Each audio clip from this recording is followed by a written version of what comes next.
Hello football lovers, berjumpa lagi dan lagi dengan Kakak Spasi. Kali ini Kakak sudah menyiapkan berita-berita terupdate seputar dunia sepak bola untuk kalian semua. Selamat menyaksikan.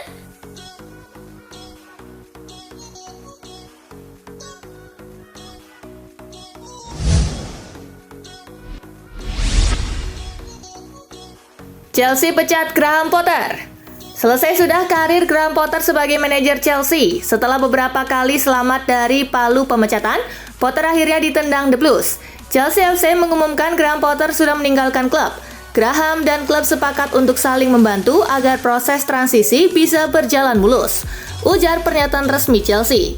Pemecatan ini selang 24 jam setelah kekalahan 0-2 dari Aston Villa di Stamford Bridge. Sejak jeda Piala Dunia 2022, Chelsea cuma menang 4 kali dari 14 pertandingan terakhir. Sisanya 5 kekalahan dan 5 imbang.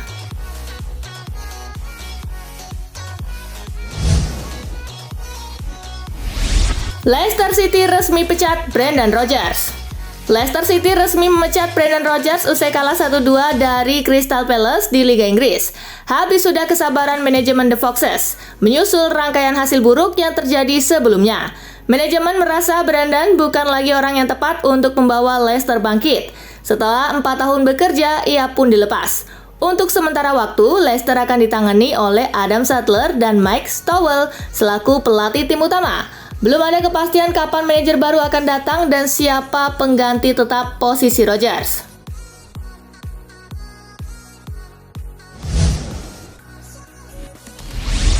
Madrid versus Valladolid, Benzema hat-trick, Los Blancos menang 6-0.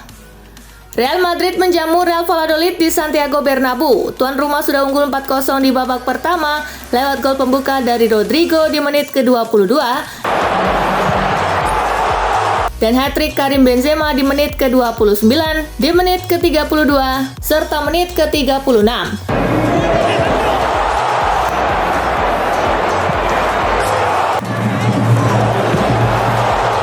Pada babak kedua, Madrid menambah gol melalui Marco Asensio di menit ke-73 dan Lucas Vazquez di menit ke-90+1. Kemenangan ini menambah koleksi poin Madrid menjadi 59 poin dari 27 laga di posisi kedua, sedang Valladolid tertahan di posisi ke-16 dengan 28 poin.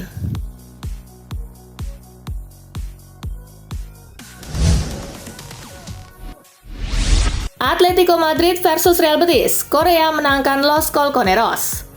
Pada pertandingan yang dihelat di Metropolitano Stadium, Atletico bermain menyerang sejak menit awal. Namun gol yang ditunggu-tunggu baru tercipta di menit ke-86 lewat aksi Angel Korea. Dengan hasil ini, Atletico mantap berada di posisi ketiga dengan raihan 54 poin, sedangkan Real Betis berada di peringkat kelima dengan raihan 45 poin.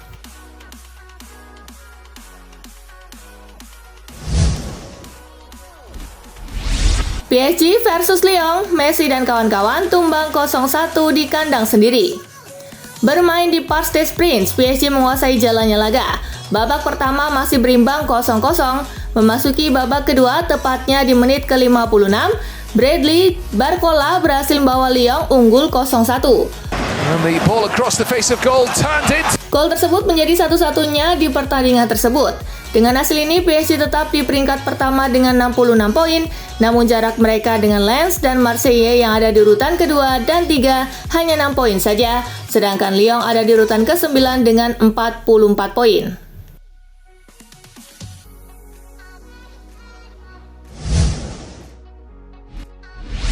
Monza versus Lazio, Sielang menang, kukuh di posisi kedua. Pada pertandingan di Stadio Brianteo, Lazio tak membuang kesempatan untuk menjauhkan diri dari kejaran Inter Milan di posisi ketiga. Mereka berhasil menang 2-0 atas tim tuan rumah lewat aksi Pedro di menit ke-13 Doesn't quite reach, and it's dan Sergej Milinkovic-Savic di menit ke-56. Savic on the ball. What? Dengan tambahan 3 poin, Lazio mantap di posisi kedua klasemen Liga Italia dengan 55 poin dari 28 laga, sedangkan Monza di posisi ke-13 dengan 34 poin.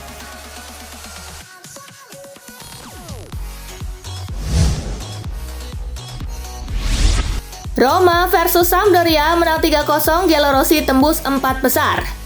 Bermain di Olimpico, seluruh gol Roma dicetak di babak kedua. Jorginho Wijnaldum membuka keunggulan lewat sundulan di menit ke-57. Left foot, Wijnaldum. Paulo Dybala menggandakan skor lewat penalti di menit ke-89. Slides it in. Steven El Shaarawy memastikan tim asuhan Jose Mourinho menang 3 gol lewat golnya di injury time babak kedua. El Shaarawy. Hasil ini membuat Roma naik ke urutan kelima dengan 50 poin, sedangkan Sampdoria belum beranjak dari posisi ke-19 dengan 15 poin.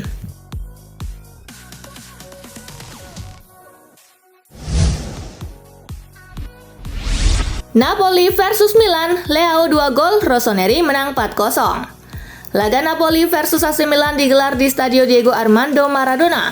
Milan membuka keunggulan lewat Rafael Leao pada menit ke-17.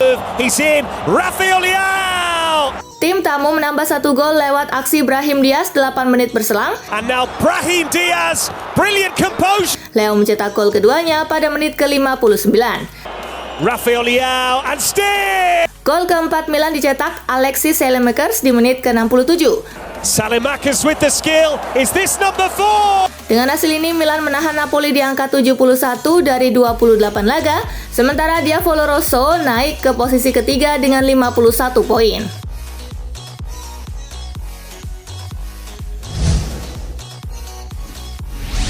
Newcastle versus MU, The Magpies sikat Reds Devils 2-0. Pada pertandingan di St. James Park, Newcastle membuat gol-golnya di babak kedua lewat Joe Willock di menit ke-68 dan Callum Wilson di menit ke-88. Dangerous ball in that. 3 poin ini membuat Newcastle naik ke posisi ketiga klasemen Liga Inggris dengan 50 poin dari 27 laga, unggul selisih gol atas MU di posisi keempat. Posisi MU rawan digeser Tottenham Hotspur, andaikan bisa mengalahkan Everton Selasa dini hari nanti.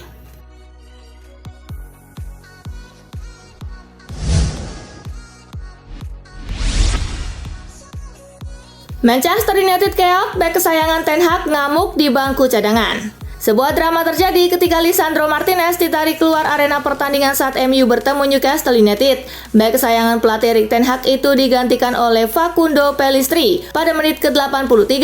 Kecewa tak bermain penuh, Martinez meluapkan emosinya dengan memukul bangku cadangan. Ten Hag sendiri punya alasan menarik keluar Martinez dan memasukkan Pellistri untuk memperkuat lini depan.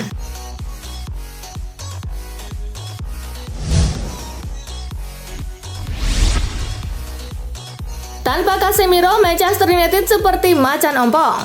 Kehilangan Casemiro bisa dibilang menjadi salah satu kelemahan utama skuad Manchester United saat ini. Tanpa adanya gelandang ex-Real Madrid tersebut, Manchester United bermain dengan performa yang terbilang mengecewakan. Bahkan yang terbaru, mereka baru saja dipecundangi Newcastle dengan skor 2-0. Total dari 8 laga tanpa adanya Casemiro selama ini di Manchester United, skuad asuhan Erik ten Hag tersebut mayoritas mengalami hasil buruk, di mana 4 pertandingan berakhir dengan kekalahan. Sementara itu, saat Casemiro bermain, Manchester United hanya mengalami total 3 kali kekalahan saja dari total 19 laga di Premier League.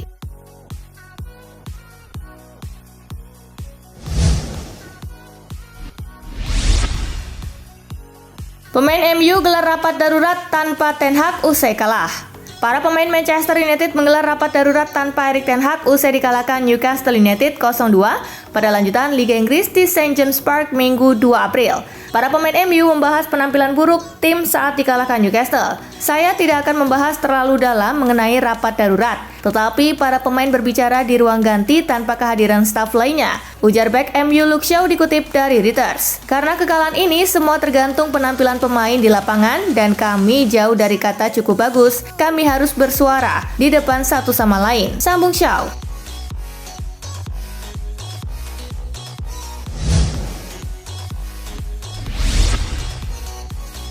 Newcastle akhirnya bisa kalahkan Manchester United di Premier League. Kemenangan Newcastle United atas Manchester United tak cuma menaikkan posisi mereka di klasemen sementara Premier League, itu sekaligus mengakhiri catatan buruk The Toon Army atas Setan Merah. Ini adalah kemenangan pertama The Magpies atas Manchester United setelah gagal di 6 pertemuan sebelumnya sejak Oktober 2019. Rinciannya 2 kali imbang dan 4 kali kalah.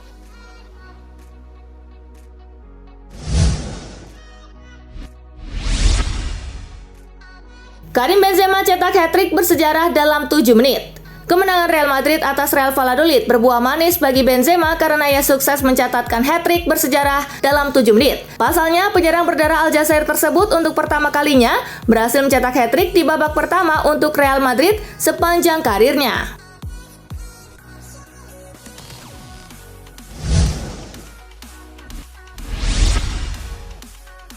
Spalletti jelaskan insiden adu mulut dengan Paolo Maldini.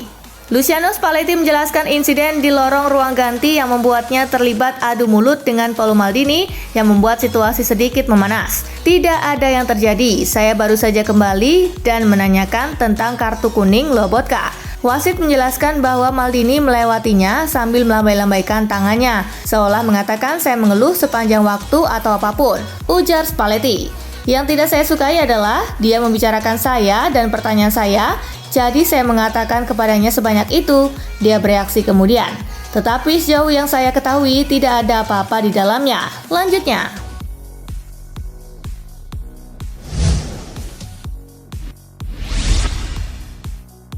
Federasi Sepak Bola Prancis larang wasit hentikan laga untuk pemain buka puasa. Federasi Sepak Bola Prancis melarang wasit menghentikan pertandingan agar para pemain muslim bisa berbuka puasa di tengah pertandingan selama Ramadan.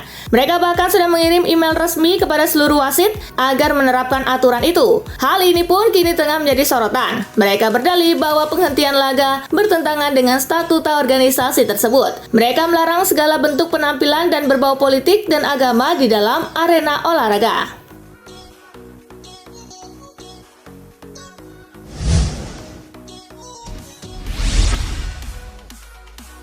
Pemain Nantes Hacham dicoret pelatih dari tim karena tetap puasa. Pelatih Nantes Antoine Kombouaré mencoret Jawan Hacham dari daftar pemain untuk menghadapi Reims Minggu 2 April. Kombouaré mengatakan mencoret Hacham dari skuad melawan Reims karena sang pemain menolak untuk tidak berpuasa. Kombouaré yang memang terkenal vokal tentang sikapnya terhadap pemain muslim yang berpuasa Ramadan. Saat menangani PSG pada 2009, Kombouaré juga pernah melarang pemain muslim berpuasa saat bertanding.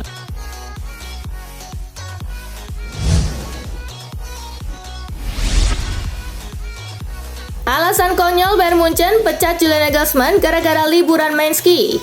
Bayern Munchen ternyata memiliki alasan konyol saat memecat Julian Nagelsmann. Sang nahkoda dipecat hanya gara-gara liburan dan bermain ski selama jeda internasional. Padahal pada saat yang bersamaan, Dewan Klub ingin bertemu dengan Nagelsmann. Menurut anggota Dewan Bayern Munchen, Uli Hoeneß menyebut bahwa Dewan Klub bisa saja berubah apabila Nagelsmann mau datang dalam pertemuan tersebut. Nagelsmann memang dikabarkan sempat tidak mengetahui kabar soal dirinya dipecat oleh Bayern Munchen. Ex juru taktik RB Leipzig itu baru tahu melalui media massa.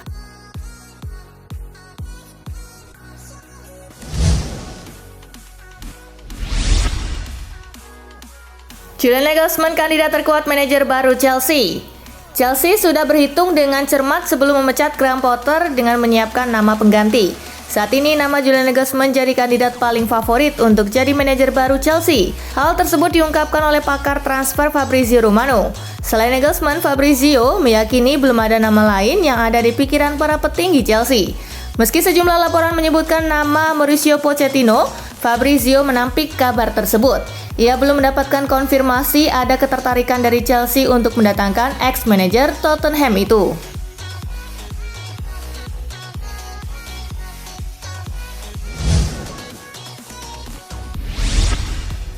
Nah itulah tadi guys, kumpulan berita menarik dan terupdate dari Kakak Spasi. Simak terus ya berita-berita terupdate lainnya dari Kakak Spasi yang pastinya akan Kakak update di Spasi Football News. Tapi jangan ditinggalin ya channel Spasinya, karena kakak akan update juga tentang fakta-fakta menarik seputar sepak bola dunia.